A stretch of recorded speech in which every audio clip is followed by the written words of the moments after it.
எல்லோருக்கும் வணக்கம். கன்னியாகுமரி டிஸ்ட்ரிக்டில் கேசவன் புத்தந்துறை தான் நான் பிறந்து வளர்ந்த ஊர். என்னதான் நம்மளை வேறு ஊரில் கல்யாணம் கழித்து கொடுத்தாலும், நம்ம கடல் கடந்து வேறு நாட்டில் வந்து இருந்தாலுமே, நம்ம அதாவது நம்ம பிறந்து வளர்ந்த ஊரில் நடக்கக்கூடிய சில நிகழ்ச்சிகள் வந்து நமக்கு அந்த ஸ்பெஷல் டேஸ் வரும்போது நமக்கு அப்படி ஞாபகத்தில் தான் வரும். அப்படி தான் எங்கள் ஊரில் வந்து பொங்கல் விழா வந்து 4 நாள் நடக்கும். அந்த பொங்கல் வந்து ரொம்ப சிறப்பாகவே நடக்கும். இது 2026ல் நடந்த பொங்கல் விழா. எப்படி நடந்துச்சு அப்படின்ட்டு இந்த வீடியோவில் பார்க்கலாம். பொங்கல் விழா ஆரம்பம் எப்போவுமே கடவுளுக்கு நம்ம வந்து நன்றி சொல்கிற மாதிரியும், கடவுள் நமக்கு அந்த பொங்கல் விழா நல்லபடியாக நடத்தி கொடுக்கணும் அப்படின்ட்டு நமக்கு வந்து ஒரு பூசை வச்சு தான் அந்த ஆரம்பம் இருக்கும். இது 15ஆம் தேதி பொங்கல் அப்படின்னா 14ஆம் தேதி நமக்கு ஈவினிங் வந்து இது பூசை வந்து வைப்பாங்க. இந்த பூசையில் கடவுள் நமக்கு தந்திருக்கக்கூடிய தானியங்கள், காய்கறிகள் எல்லாமே கடவுளுக்கு கொண்டு கொடுத்து, அதை ஒவ்வொன்றுக்கும் ஒவ்வொரு விளக்கமும் நமக்கு கொடுத்தாங்க. கடவுள் நமக்கு தந்திருக்கக்கூடிய ஒவ்வொன்றுக்கும் விளக்கம் அப்படின்னு கொடுத்துட்டு அழகாட்டு இந்த பூசை வந்து நடந்துச்சுது. இது நடந்து முடிஞ்சோடனே பொங்கல் கொடியேற்றம் நடக்கும். பொங்கல் கொடியேற்றம் நடக்கும் போதே இந்த வாட்டி என்ன பண்ணாங்கன்னா, புதுசாட்டு பொங்கலுக்குனே ஒரு பாட்டு எழுதி அதை வந்து பாட்டு பாடி அதை வந்து பாட்டு வெளியீட்டு விழாவும் நடந்துச்சு இது கூடவே. இந்த விழா வந்து ஊரில் இருக்கக்கூடிய இளைஞர்கள் எல்லாமே மொத்தமாட்டு சேர்ந்து நடத்தக்கூடிய விழா. எல்லாரும் இதுக்கு 4 நாள் நடக்குது. அதாவது காலையில் 8 மணிக்கு தொடங்கி ராத்திரி ஒரு மணி வரை நடக்கும். இது அவ்வளோ நேரம் நடக்குதுன்னா நிறைய போட்டிகள் நடக்கும். இன்னுமே அதில் ஒவ்வொருத்தருக்கும் ப்ரைஸ் கொடுக்கறது எல்லாமே இருக்கும். இது எல்லாத்துக்குமே அவங்க வந்து எல்லா ஊரில் இருக்கக்கூடிய எல்லா இளைஞர்களும் கோவில் முத்தத்தில் கூடி இருந்து இதுக்குன்னே அவங்க வந்து பிளான் பண்ணி இதெல்லாம் சிறப்பாக நடத்தக்கூடிய விழா. ஃபாதர்கிட்ட இந்த கொடியை கொண்டு வந்து பிளெஸ்ஸிங்ஸ் வாங்கிட்டு இந்த கொடியை ஊர் ஃபுல்லாக சுற்றி கொண்டு வருவாங்க. அதுக்கப்புறம் தான் அந்த கொடியை வந்து ஏற்றுவாங்க. இது 59வது பொங்கல் விழா.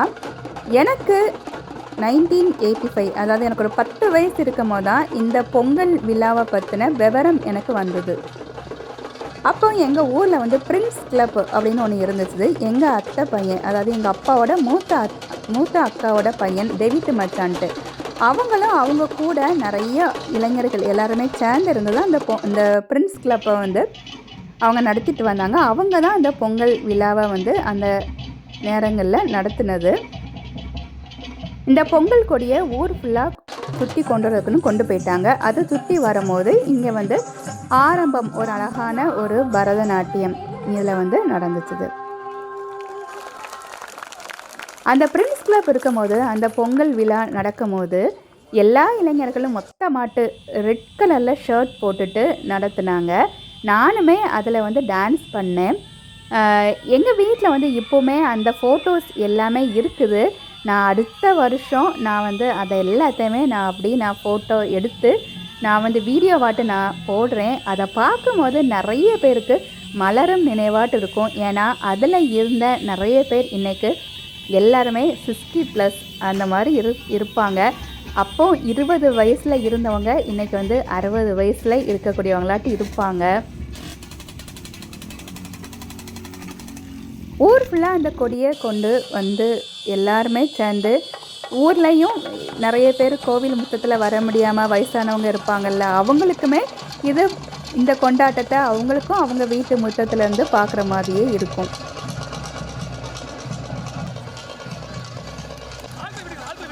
மேலே வந்து இந்த கொடி ஏறும் போது எல்லாருக்கும் சந்தோஷமாக இருக்கும். 4 நாளுமே எல்லோரும் இந்த கோவில் முத்தத்தில் இருப்பாங்கள்ல, அவ்வளோ சந்தோஷமாட்டு எல்லாருக்கும் இருக்கும். ஏன்னா நமக்கும் சின்ன வயசில் உள்ள ஞாபகம் இருக்கும்ல, பொங்கல் 4 நாள் கொண்டாட்டம் அப்படின்னு சொன்னாலே நானுமே சின்ன பிள்ளையாக இருக்கும்போது அப்படி தான்.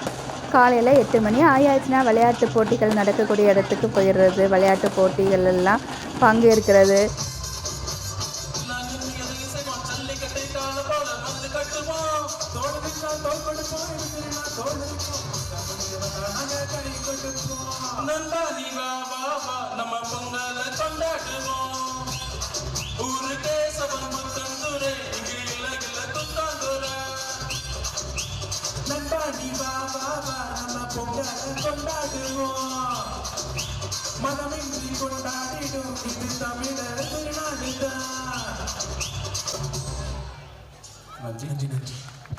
இந்த தம்பிங்க 2 பேரும் ரொம்ப அழகாட்டு பாட்டு பாடினாங்க. குட்டி குட்டி பசங்களா இருந்தவங்க பெரிய பசங்களா வளர்ந்துட்டாங்க.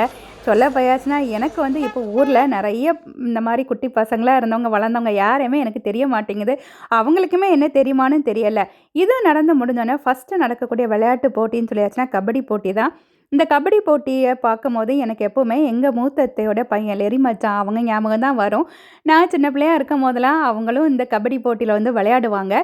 இது நடந்து முடிஞ்சோன்னா அடுத்த நாள் என்ன என்ன பண்ணுவாங்கன்னா, பெண்களுக்குன்னு நிறைய விளையாட்டு போட்டி, பெண்களுக்கு சேம் இதே மாதிரி கபடி போட்டி, அதாவது திருமணமான பெண்கள், அ திருமணமாகாத பெண்கள் இந்த மாதிரி நடக்கும். கபடி போட்டியை நினச்சாலே எங்களுக்கு சின்ன வயசு ஞாபகம் வரும். நாங்கள் வந்து சின்ன பிள்ளையா இருக்கும்போது கேட்டிசம் கிளாஸ் முடிஞ்சிட்டு எனக்கு ஃப்ரெண்ட்ஸு சோபா, இனிதா, பெட்ரினா, ஜெனிட்டா, லக்ஸி, அ சித்ரா, இப்படின்னு ஜெகதா, இப்படி நிறைய பேர் உண்டு. நாங்கள் எல்லோரும் சேர்ந்து கோவில் முத்தத்தில், அதாவது கோவிலுக்கு பின்னாடி நாங்கள் விளையாடுவோம் கபடி போட்டி. அது சூப்பராட்டு இருக்கும். கபடி கபடின்னு சொல்லிட்டு அந்த குறுக்க போட்டிருக்கக்கூடிய ஈக்வேட்டர் மாதிரி போட்டுக்கக்கூடிய அந்த கோடை போய் நம்ம தொடுறது, அது அவ்வளோ அழகான ஒரு விளையாட்டாட்டு இருக்கும். நான் போன வருஷம் நான் இதே கபடி போட்டியை பற்றி நான் சொல்லும்போது, அரசி சமையலறை சிஸ்டர் வந்து கபடி போட்டி அவங்க விளையாண்ட அந்த ஞாபகங்களும் அவங்க வந்து சொன்னாங்க. இது முடிஞ்சு அடுத்த நாள் என்ன ஆகும்னா வந்து நமக்கு வந்து பொங்கல் அன்னைக்கு காலையில் வந்து கோவில் வளாகத்தில் தான் எல்லாருமே ஊரில் இருக்கக்கூடிய எல்லாரும் சேர்ந்து ஊரே கூடி கோவில் முத்தத்தில் பொங்கல் விடுறது நடக்கும். இது வந்து காலையில் ஒரு 5 மணிக்கு திரும்பவும் இங்கே வந்து கோவில் முத்தத்தில் வந்து பொங்கலுக்குனே சிறப்பாட்டு பூசை நடக்கும். இது இந்த பூசை நடந்துகிட்ருக்கும் போதே அது முடியும் போதே இந்த பொங்கல் எல்லாமே இதில் வச்சுருப்பாங்கல்ல, அதுக்குன்னும் எல்லாருமே பொங்கல் வச்சுருந்ததை எல்லாருமே அப்படி கோவில் முத்தத்திலே எல்லோரும் சாப்பிடுவாங்க. அதுக்குன்னே அழகாட்டு குட்டி குட்டி கோலம். இது எங்கள் அம்மா தான். எங்கள் அம்மாவுக்கும் இந்த பொங்கலுக்கும் என்ன தொடர்பு இருக்குதுன்னா, ஒரு 15 வருஷத்துக்கு முன்னாடி எங்கள் அம்மாவும் ஸ்டெல்லா அத்தைன்ட்டு 2 பேரும் பல வருஷங்களாட்டு இவங்க தான் இந்த பொங்கலில் பெண்களுக்கு உள்ள விளையாட்டு போட்டிகளை நடத்தி வைப்பாங்க.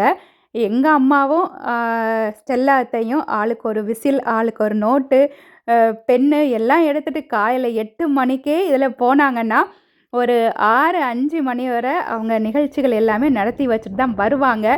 இப்போ வந்து இவங்களுக்கு அப்போ நடத்தி வச்சாங்க, இப்போ வந்து நடக்க முடிய மாட்டேங்குது. இருந்து இந்த நிகழ்ச்சிகள் எப்படி நடக்குதுன்ட்டு அவங்க வந்து ரசிச்சுட்டு இருக்காங்க. அதாவது ஒவ்வொரு வயசு வரும்போது ஒவ்வொரு மாற்றம் வரும்ல, அதாவது உடம்புக்கு தான் மாற்றம் வருமே தவிர மனசு வந்து இன்னுமே எல்லாருக்குமே இளமையாக இருக்கிற மாதிரி தான் இருக்கும். எங்கள் அம்மாவுக்கும் அப்படி தான் ஆசையாட்டு அதை பார்த்துட்டே இருக்காங்க. இதை பார்க்கும்போது நமக்கும் இன்னும் ஒரு 10 வருஷம் கழியும் போது நம்மளும் இப்படி தான் இருப்போம் அப்படின்ட்டு எனக்கும் தோணும். பொங்கல் வந்து எல்லோரும் சேர்ந்து கோவில் வளாகத்தில் இருந்து மொத்தமாக சேர்ந்து உட்காந்து சாப்பிடும் போது அதுவும் ரொம்ப சிறப்பாக இருக்கும். இதுலேயுமே என்ன பண்ணுவாங்கன்னா, எல்லோரும் பொங்கல் வச்சுருப்பாங்கல்ல, அது யாருக்குள்ளது ரொம்ப நல்லாயிருக்கு அப்படின்ட்டு இதுக்குமே சின்னதாட்டு ஒரு பரிசு வந்து கொடுப்பாங்க. இது முடிஞ்சோடனே நமக்கு சூரியன் எழும்பி வந்திருக்கு பாருங்கள். இதிலையே அழகாட்டு ஊரில் உள்ள பிள்ளைங்க எல்லாருமே சேர்ந்து இதில் வந்து அழகாட்டு டான்ஸ் நடனம் பண்ணாங்க. இதுவுமே பார்க்குறதுக்கு ரொம்ப அழகாட்டு இருந்துச்சு. குட்டி குட்டி பிள்ளைங்க தான் அழகாட்டு ரொம்ப அழகாட்டு டான்ஸ் பண்ணாங்க.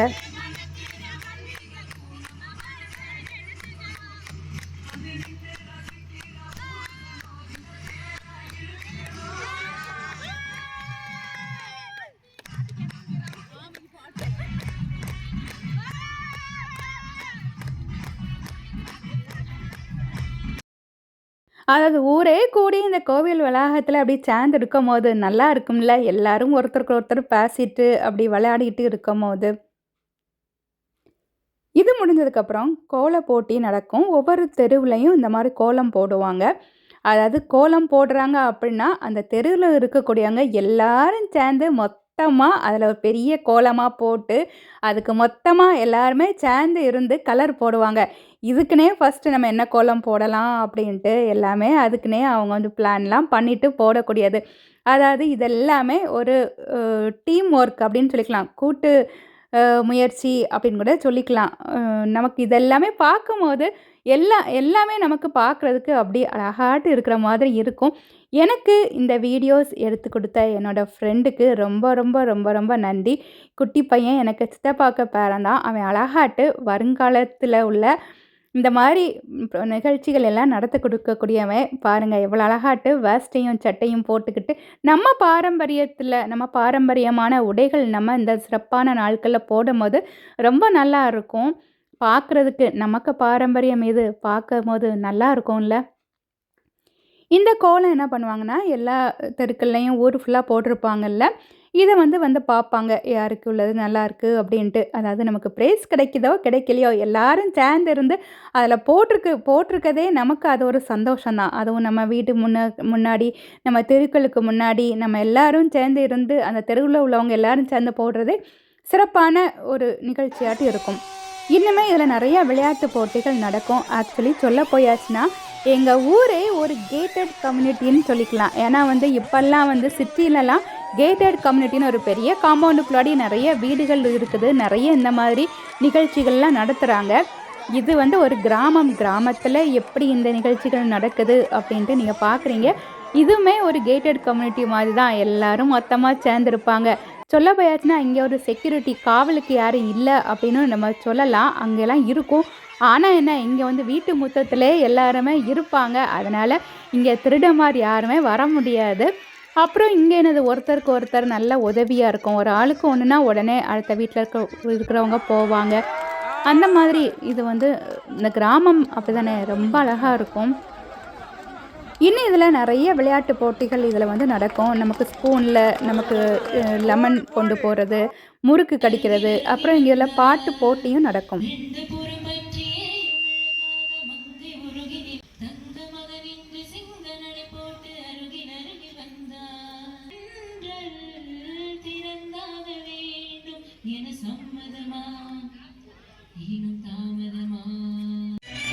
இந்த டான்ஸ் எல்லாம் நடக்கும்போது எனக்கு சின்ன வயசு ஞாபகம் வரும்.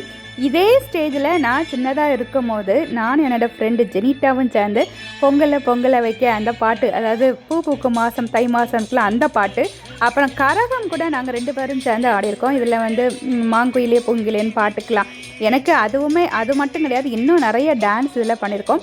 அப்புறம் அந்த பிரின்ஸ் கிளப் இருக்கும் போதே நான் எங்கள் அத்தை பொண்ணு இன்னுமே எனக்கு ஃப்ரெண்ட்ஸ் எல்லாருமே சேர்ந்து நாங்கள் வந்து இதில் அழகான ஒரு பாட்டு வரும். அந்த பாட்டுக்கு வந்து நாங்கள் இதில் வந்து டான்ஸ் பண்ணியிருக்கிறோம். இந்த டான்ஸ் வந்து எனக்கு வந்து எங்கள் ஊரில் வந்து இந்த பொங்கல் டைமில் வந்து வினி சித்தின்னு ஒரு சித்தி உண்டு.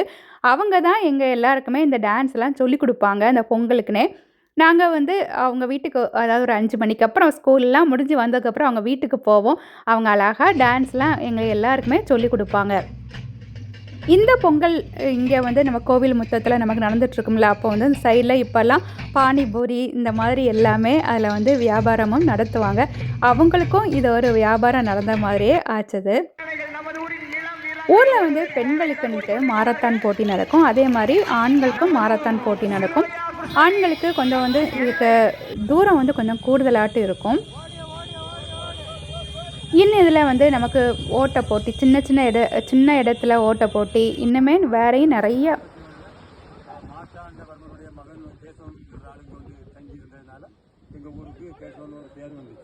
அவர் வந்து அந்த கேசவன் சொல்கிற ஆள் எங்கள் ஊருக்கு வந்து இப்போ இல்லை, பண்டைய காலத்தில் நாங்கள் பிறக்கிறதுக்கு முன்னாடியெல்லாம் அவர் வந்து இந்த ஊரை வந்து ரோமாபுரி, சின்ன ரோமாபுரின்னு ஒரு பட்டம் கொடுத்தாரு. ஏன்னா அந்த உழைப்பு மக்கள் வந்து கடற்கொள்ளுக்கு அந்த காலத்தில் கல்லுமடி, கரமடி, கலவா மரம் இது போய் தான் எங்கள் தாத்தா எங்கள் அப்பா எல்லாருமே இந்த ஊரை வந்து ரொம்ப மேன்மையாக வச்சுருந்தாங்க. அதே மாதிரி அவங்க மேன்மையாக வச்சுருக்கிற மாதிரி இப்போ வர இளைஞர்கள் ரொம்ப முயற்சி பண்ணி எந்த ஒரு பிரச்சனையும் இல்லாமல் இந்த விழாவை நடத்திட்டு இருக்காங்க. இதுக்கு பேர் மதியலன். இது 4வது நாள் வந்து பொங்கலுக்குன்னு பாயாசம் பண்ணிவிட்டு அதையும் எல்லார் வீட்டுகளுக்கும் கொண்டு கொடுப்பாங்க.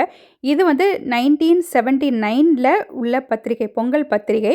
அதாவது பொங்கலுக்குன்னு எல்லா வருஷமும் பத்திரிகை அடிப்பாங்க. அதில் நிகழ்ச்சி நிரல்ன்ட்டு என்னென்ன உண்டுமோ அது எல்லாருமே போட்டிருப்பாங்க. இது இந்த வருஷம் உள்ளது. நியூஸ்ல கூட எங்க ஊர்ல நடக்கக்கூடிய இந்த பொங்கல் நிகழ்ச்சி வரும். குமரி மாவட்டம் கேசவன் புத்தன் துறை 9வது ஆண்டு கட்டுமர படகு போட்டி மற்றும் நீச்சல் போட்டிகள் நடைபெற்றன. இதற்காக இது சன் நியூஸில் வந்தது. எல்லா வருஷமே நீங்கள் வந்து நியூஸில் பார்த்தீங்கன்னா இங்கே நடக்கக்கூடிய இந்த பொங்கல் நிகழ்ச்சிகள் இதை பற்றின நியூஸ் வந்து அதில் வரும். ஊரில் கடல் இருக்கிறனால இதில் வந்து நீச்சல் போட்டி, கட்டுமர போட்டி, இன்னுமே நிறைய இந்த கடல் சார்ந்த நிறைய போட்டிகள் நடக்கும். ஃபஸ்ட்டு ஒரு அண்ணன் வந்து இந்த ஊர் எப்படி வந்துச்சு, ஊருக்கு பெயர் காரணம், இதை பற்றியெல்லாம் ரொம்ப அழகாட்டு அவங்க வந்து சொன்னாங்க. அப்புறம் அந்த பொங்கல் டைம்லேயே பொங்கல்னாலே இந்த பானை உடைத்தல் போட்டி நடக்கும்ல. நான் சின்ன பிள்ளையா இருக்கும் போதெல்லாம் நாங்கள் ஆசையாக ஓடி வந்து இருந்து பார்த்துக்கிட்டே இருப்போம். எனக்கு அதெல்லாமே இதை பார்க்கும் போதெல்லாம் அப்படி எனக்கு சின்ன வயசில் எனக்கு ஃப்ரெண்ட்ஸ் எல்லாம் உண்டுல்ல, நான் ஆல்ரெடி நான் சொல்லியிருந்தேன்ல, அவங்க கூடலாம் நின்று பார்த்த ஞாபகம் அப்படியே வரும். இன்னுமே இந்த மாரத்தான் போட்டி அவங்க ஓடி வரும்போது பசங்க எல்லாருமே அவங்கள என்கரேஜ் பண்ணுவாங்க. இந்த நிகழ்ச்சி உங்களுக்கு பிடிச்சிருக்கும்னு நினைக்கிறேன். இன்னும் இளைஞர்கள் இதே மாதிரி இன்னும் வருங்காலத்திலையும் நல்லபடியாக எல்லாமே நடத்தட்டும். கடவுளுக்கு ஆசீர்வாதம், பிளெஸ்ஸிங்ஸ் எல்லாருக்கும் எப்போதும் இருக்கட்டும். உங்களுக்கு எங்கள் ஊரில் நடந்த இது எல்லாமே ரொம்ப பிடிச்சிருக்கும் அப்படின்னு நினைக்கிறேன். இன்னும் அடுத்த ஒரு நிகழ்ச்சியில் நம்ம பார்க்கலாம். தேங்க்யூ.